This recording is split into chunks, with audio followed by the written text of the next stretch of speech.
Bonjour. C'est aujourd'hui la dernière consultation préopératoire pour Inès. Une intervention que cette jeune apprentie danseuse classique attend depuis des années. Voilà, installez-vous. Ça fait depuis l'âge de 10-11 ans que je parle à mes parents de mon nez, comme quoi c'est pas beau, et puis j'ai des gènes. Donc on allait consulter un ORL. Il nous a dit on ne pourrait rien faire avant 16 ans si ma croissance est finie. Une attente particulièrement difficile au fil de la traversée de l'adolescence. Il y a beaucoup de moqueries qui se sont faites. C'est l'âge, je pense. C'est l'âge des petites moqueries. C'est pas bien méchant, mais on les entend quand même, on les sent bien passer. Et Inès n'est pas seulement impatiente d'échapper à toutes ces réflexions. L'opération va aussi lui permettre de mieux danser, de mieux respirer, car l'air circule mal dans ce nez trop développé. En fait, ça fait une sorte de barrière au niveau du nez.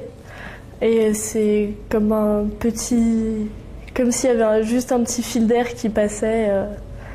Donc c'est pas une très bonne oxygénation.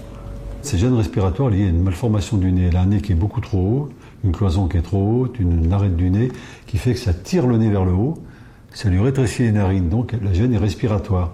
La gêne respiratoire est la conséquence de cette malformation. Donc en corrigeant la malformation, elle va pouvoir respirer par le nez et elle retrouvera enfin, d'un point de vue esthétique, un nez qui est plus conforme à la normale.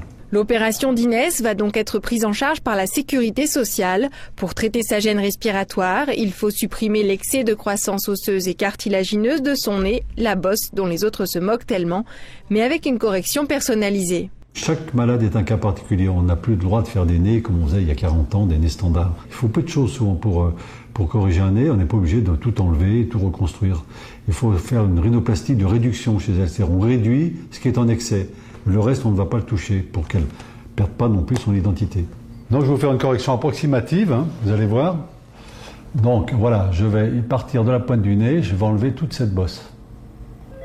Et je vais aussi diminuer un peu la hauteur de la lèvre, parce que ça serait un peu trop gingival, donc je vais baisser ça.